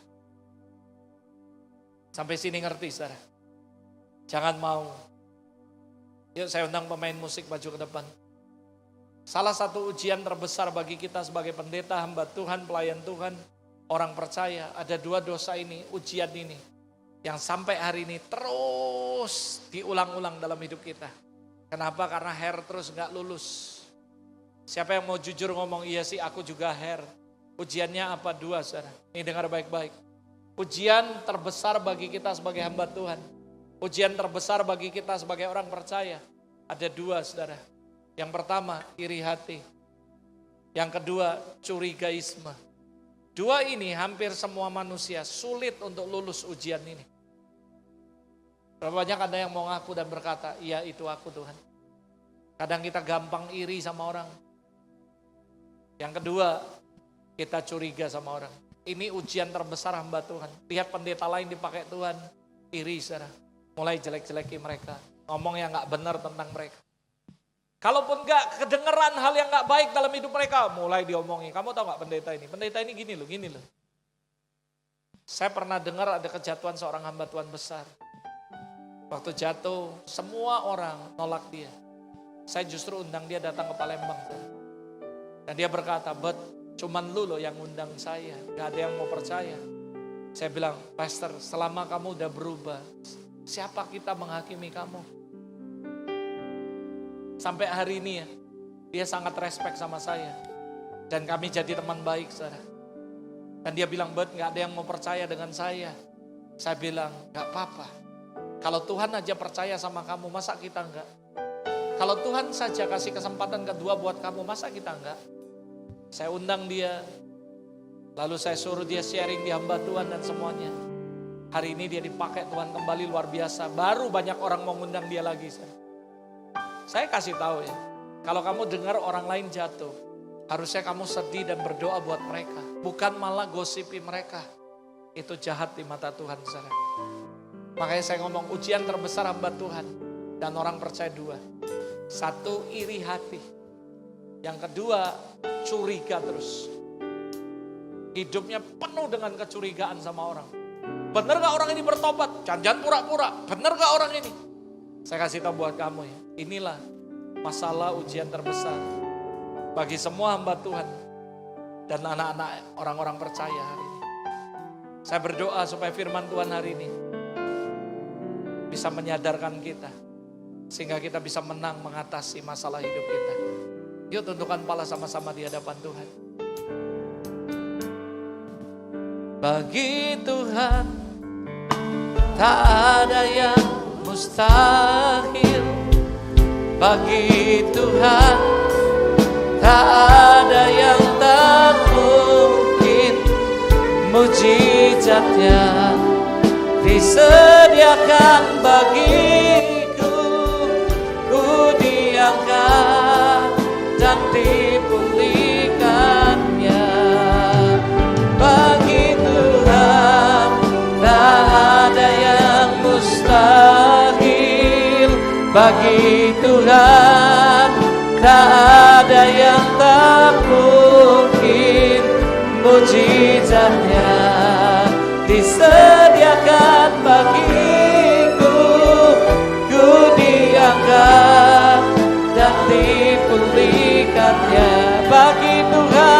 Bagi Tuhan tak ada yang mustahil. Bagi Tuhan tak ada yang tak mungkin. Mujizatnya disediakan bagiku. Ku diangkat dan dipulihkannya. Hari ini berapa banyak dari Anda dengan rendah hati berkata, Tuhan hari ini semua khotbahnya buat aku. Semua khotbahnya tentang aku.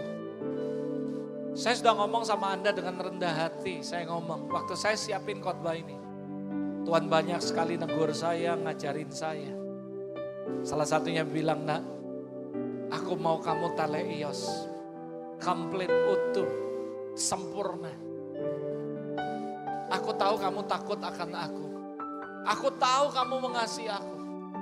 Tapi aku gak mau hatimu dikotori dengan apapun. Aku mau lebih lagi menyatakan kemuliaanku dalam hidupmu. Aku mau lebih lagi nyata dalam hidupmu.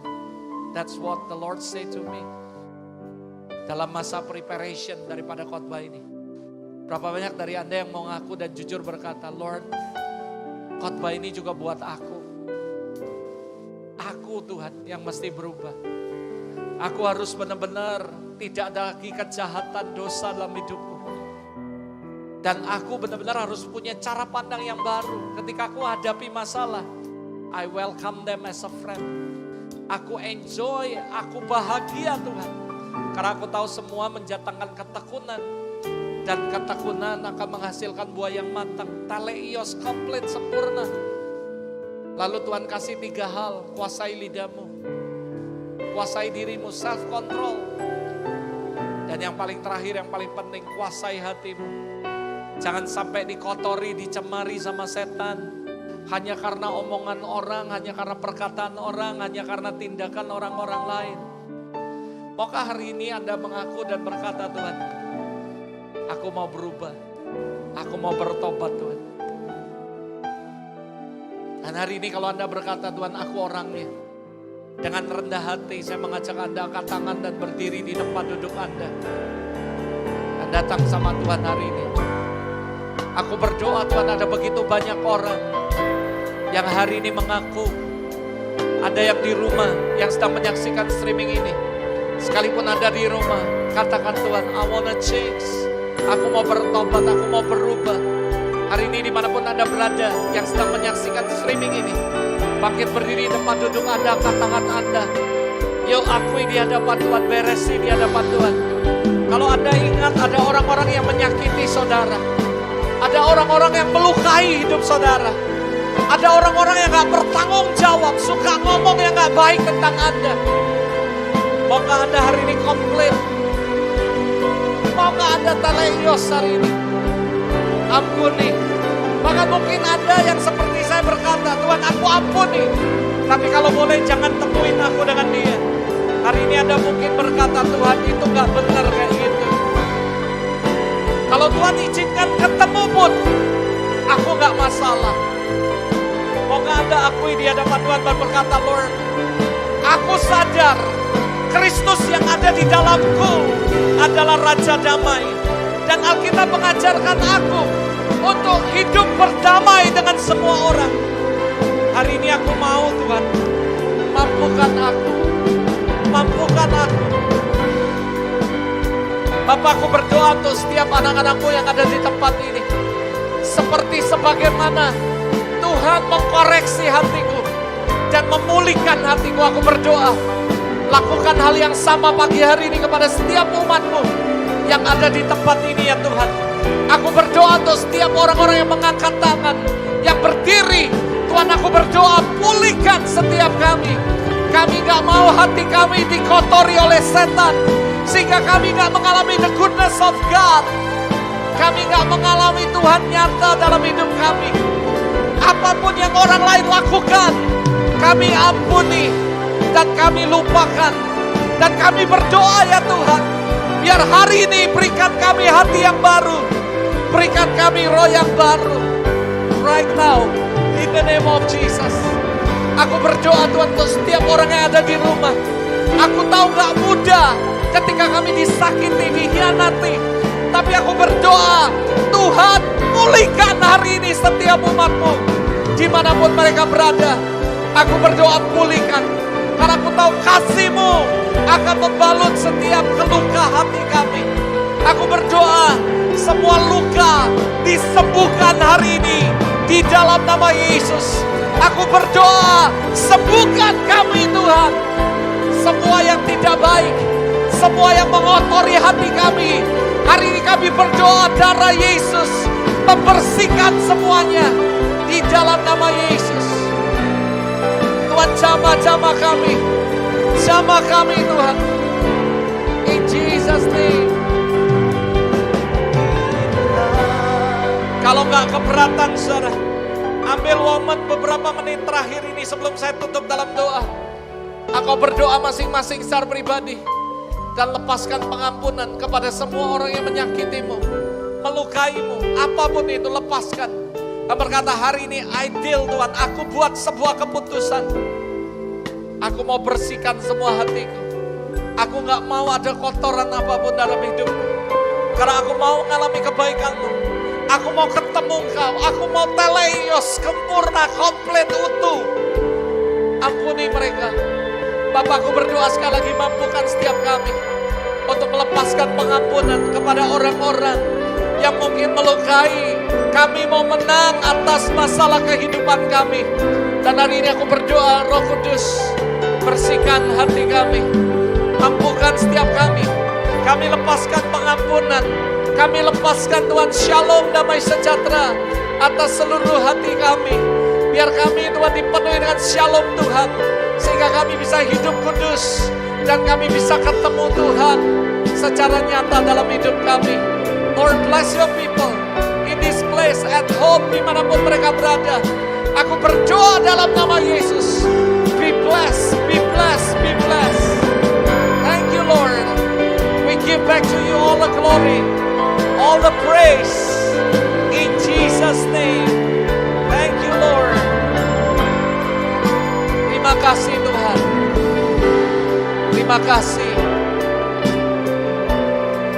Yuk ucap syukur sama Tuhan. Tuhan, terima kasih untuk hati yang baru. Terima kasih untuk roh yang baru yang Kau berikan dalam kehidupan kami. Hari ini kami percaya start new beginning, new chapter, a new Lord, journey dalam seluruh kehidupan kami. Mulai hari ini kami percaya kami semua akan mengalami the goodness of God. Kami akan melihat Tuhan nyata dalam hidup kami. Dan kami akan kembali berjalan bersama Kau Tuhan. In Jesus Jesus name. Haleluya.